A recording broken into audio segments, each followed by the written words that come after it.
हरिओम मित्रों, आप सभी का हिंदी बाय गणेश एकेडमी में स्वागत है। मैं गणेश यादव आप सभी के लिए द्विवेदी युग से संबंधित प्रीवियस ईयर्स प्रश्नों का संग्रह लेकर आए हैं। यह प्रश्नों का संग्रह UGC net, TGT, PGT, KVS आदि परीक्षाओं के लिए अति महत्वपूर्ण प्रश्नों का संग्रह है। चलिए हम अब द्विवेदी युग को आरंभ करते हैं। प्रश्न संख्या 59 है।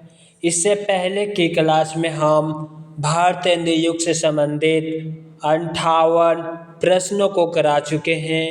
आज हम द्विवेदी युग लेकर आए हैं 59वां प्रश्न से।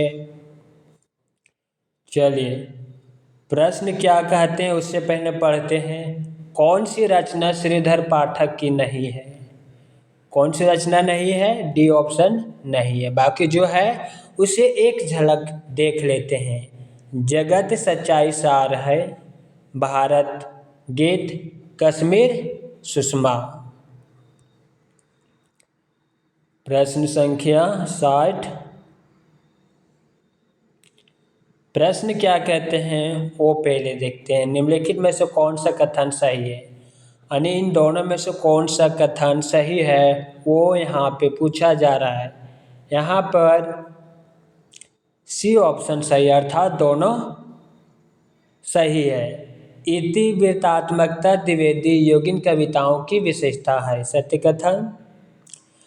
राष्ट्रीय सांस्कृतिक चेतना इस युग की कविता का मुख्य स्वर है, सत्य कथन। चलिए यहाँ पे हम 61वां प्रश्न को देखते हैं।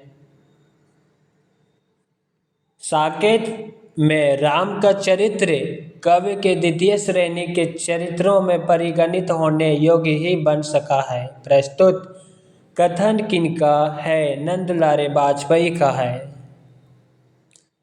प्रश्न संख्या 62 क्या कहता है वो देखते हैं।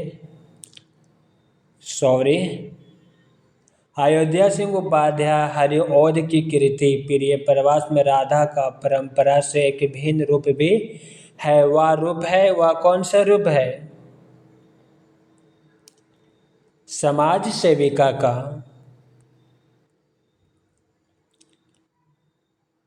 63वां प्रश्न है। निम्नलिखित में से मैथिली शरण गुप्त का खंड काव्य नहीं है। डी ऑप्शन नहीं। बाकी पंचवटी है, नाउस है, सिद्धराज है। प्रश्न संख्या 64। प्रश्न संख्या 64 क्या कहता है? खड़ी बोली का पहला महाकाव्य माना जाता है प्रिय प्रवास को। 65वां प्रश्न है। जितने श्रम और जितनी सावधानी से यह संपादित हुआ है, आज तक हिंदी का और कोई ग्रंथ नहीं हुआ। आचार्य शुक्ल का उक्त कथन किस संपादित रचना के संदर्भ में है? बिहारी रत्नाकर। 66वां प्रश्न है। हिंदी साहित्य में महावीर प्रसाद द्विवेदी सदा ऋणी रहेगा। व्याकरण की शुद्धता और भाषा की सफाई के प्रवर्तक द्विवेदी जी ही थे। उक्त कथन किसका है? यह कथन आचार्य रामचंद्र शुक्ल जी का है। 67वां प्रश्न है। श्याम नारायण पांडे के व्यक्तित्व और कृतित्व से संबंधित कौन सा कथन असंगत है? यहाँ पे असंगत प्रश्नों को पूछा गया है। यहाँ पर डी ऑप्शन आपका असंगत है। बाकी जो संगत है उसे एक झलक देखते हैं। महाराणा प्रताप और अकबर के मध्य हुए ऐतिहासिक युद्ध पर आधारित हल्दीघाटी एक खंड काव्य है, सत्यवचन। जौहर राजस्थान के इतिहास के लोमहर्षक आत्म बलिदान पर आधारित महाकाव्य, सत्य कथन। उन्होंने आधुनिक युग में वीर कवि की परंपरा को खड़ी बोली में प्रतिष्ठित किया है, सत्य कथन। 68वां प्रश्न है। कौन सी प्रवृत्ति द्विवेदी योगिन कविधारा में लक्षित नहीं है? बी ऑप्शन नहीं। बाकी जो है उसे एक झलक देखते हैं। प्रबंध, मुक्तक, प्रगीत प्रभृति सभी काव्य रूपों का प्रचलन। काव्य भाषा के रूप में खड़ी बोली का अधिकाधिक प्रयोग, आदर्शवादिता और नैतिकता पर बल। ACOD है, बी ऑप्शन नहीं है। 69वां प्रश्न है,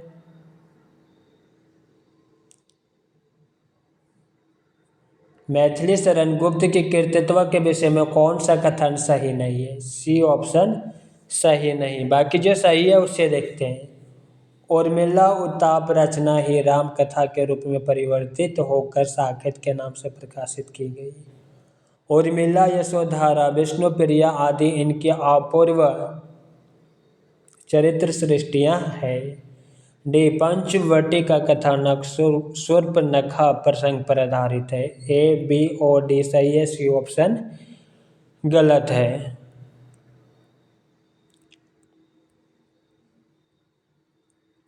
70 प्रश्न है, पंचवटी खंड काव्य की रचना किस कवि द्वारा की गई है? मैथिली शरण गुप्त। 71वां प्रश्न है, वे धर्म के विशिष्ट द्वैतवादी विचारों में गांधीवादी और साहित्य में अविधावादी है। यह कथन मैथिली शरण गुप्त के विषय में किसने कहा? डॉक्टर बच्चन सिंह ने कहा। 72वां प्रश्न है, कृषक क्रंदन इनमें से किसकी काव्य कृति है? गया प्रसाद शुक्ल सेनेही का। 73वां प्रश्न है, निम्नलिखित कृतियों को उनके प्रकाशन वर्ष के अनुसार आरोही क्रम में व्यक्त करने वाली श्रेणी है? भारत भारती, साकेत, यशोधरा, जय भारत। यहाँ पे आरोही अर्थात बढ़ते क्रम में पूछा है। ऐसे प्रश्नों को हल करने के लिए इन रचनाओं का उनकी रचना काल ईस्वी याद करना ही पड़ेगा, तभी आसानी से हल हो पाएगा। चलिए इन रचनाओं का ईस्वी देख लेते हैं। भारत भारती 1912 ईस्वी, साकेत 1931, यशोधरा 1932, जय भारत 1952 ईस्वी। 74वां प्रश्न है, निम्नलिखित में से किस कवि का उपनाम हितैषी है? जगदम्बा प्रसाद हितैषी।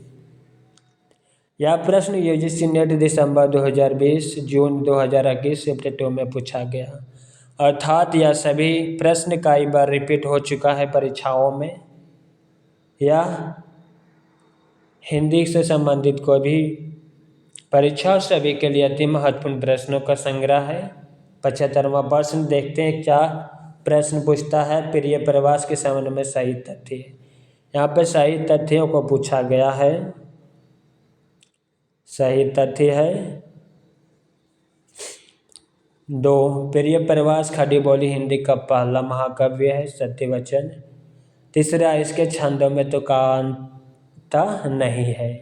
डी ऑप्शन सत्य है, 2 और 3।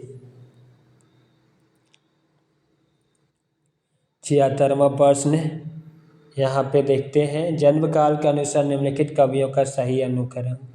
अर्थात इन कवियों के जन्म काल के अनुसार इनका क्रम सजाना है। चलिए इनका जन्म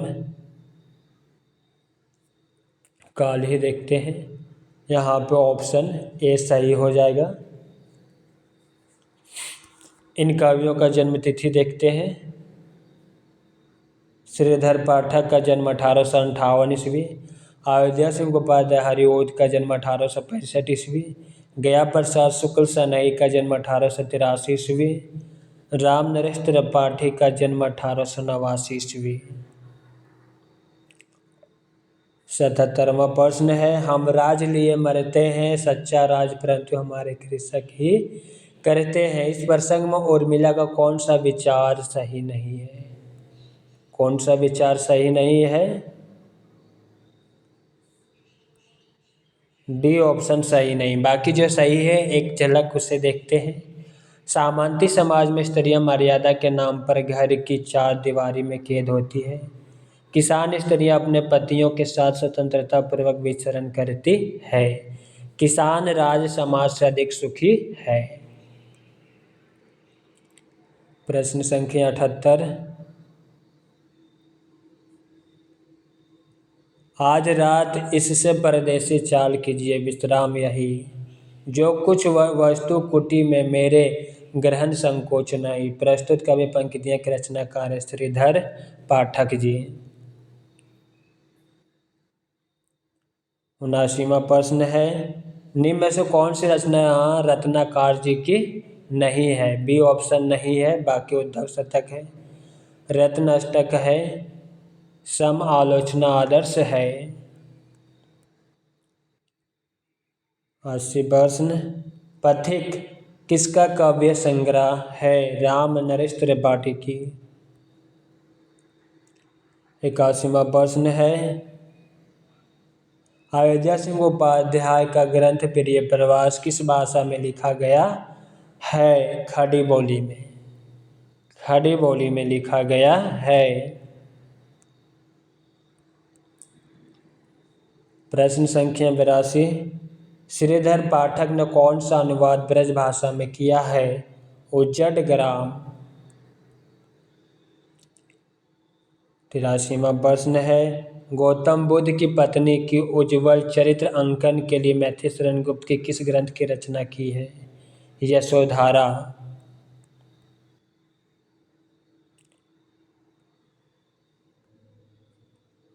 84वां प्रश्न है, मनोविनोद भाग 1, 2, 3 किसकी रचना है? श्रीधर पाठक की है। 85वां प्रश्न है, हल्दी घाटी नामक महाकाव्य के रचयिता कौन है? श्याम नारायण पांडे। 86वां प्रश्न है, आचार्य रामचंद्र शुक्ल ने प्रिय प्रवास की निम्नलिखित में से किस विशेषता का उल्लेख नहीं किया है? किन विशेषताओं का उल्लेख नहीं किया है?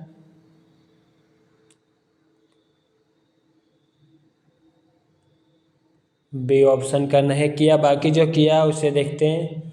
अधिकतर पदों में बड़े ढंग से हिंदी अपनी चाल पर चली चलती दिखाई पड़ती है। यह काव्य अधिकतर भाव व्यंजनात्मक और वर्णनात्मक है। हिंदी को है, था, किया, दिया, ऐसे दो एक क्रियाओं के भीतर ही सिमट कर रह जाना पड़ा। 87वां प्रश्न है, भालो में रन झाकरा अभी, लटकी कटी में तलवार अभी, भोले पर में ललकार अभी, आंखों में है अंगार अभी, प्रज्ञा प्रवाह और धृत उपयुक्त पंक्तियां किस कवि की है? श्याम नारायण पांडे की है। 88वां प्रश्न है, भारत भारती के रचनाकार है? मैथिली शरण गुप्त। 89वां प्रश्न है, आधुनिक काल के काव्य में कविताएं किस भाषा में लिखी जाती है? खड़ी बोली में। 90 प्रश्न, प्रिय प्रवास का वर्ण विषय क्या है?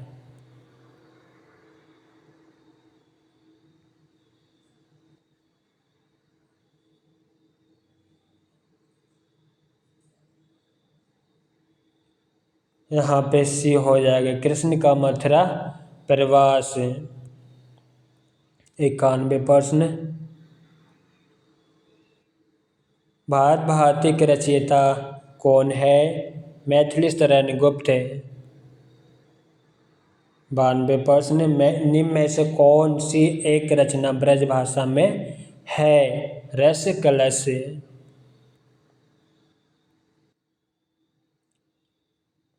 99 से मैथिली शरण गुप्त का कृष्ण काव्य कौन सा है? द्वापर। दिवस का अवसान समीप था, गगन था कुछ लोहित हो चला, यह प्राकृत चित्रण किस महाकाव्य से है? प्रिय प्रवास। अगला प्रश्न है, दिवस का अवसान समीप था किस रचना से है? प्रिय प्रवास से है। पारिजात महाकाव्य किसके द्वारा रचित है? हरिऔध के द्वारा। नेक्स्ट प्रश्न, कुणाल गीत के रचयिता कौन थे? मैथिली शरण गुप्त।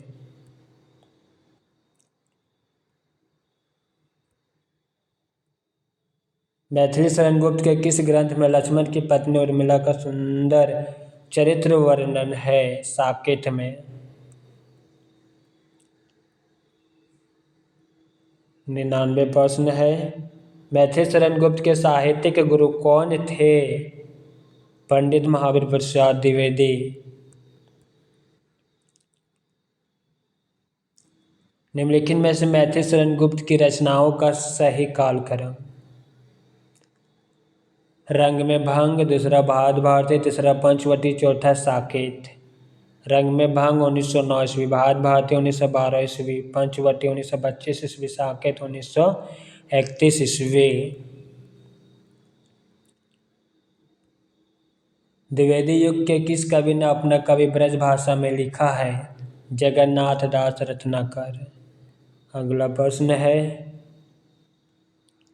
हल्दी घाटी नामक प्रबंध काव्य के रचयिता कवि का नाम है? श्याम नारायण पांडे।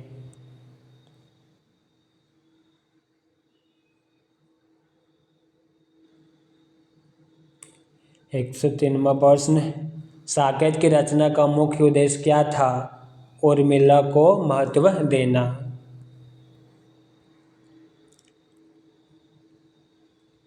चिरगांवा झांसी किस कवि का जन्म स्थान है? मैथिली शरण गुप्त का। हम कौन थे, क्या हो गए और क्या होंगे अभी, आओ विचारे आज मिलकर, ये सब यथा सभी किस कवि की पंक्तियां हैं? मैथिली शरण गुप्त की है। मित्रों, यह द्विवेदी युग आधुनिक काल के अंतर्गत आता है, जिससे संबंधित आज हम 52 प्रश्न कराए। यह प्रश्न बहुत ही उपयोगी प्रश्न है। आज की वीडियो यहीं पर समाप्त करते हैं। वीडियो कैसा लगा कमेंट में अवश्य लिखिएगा। हरि ओम।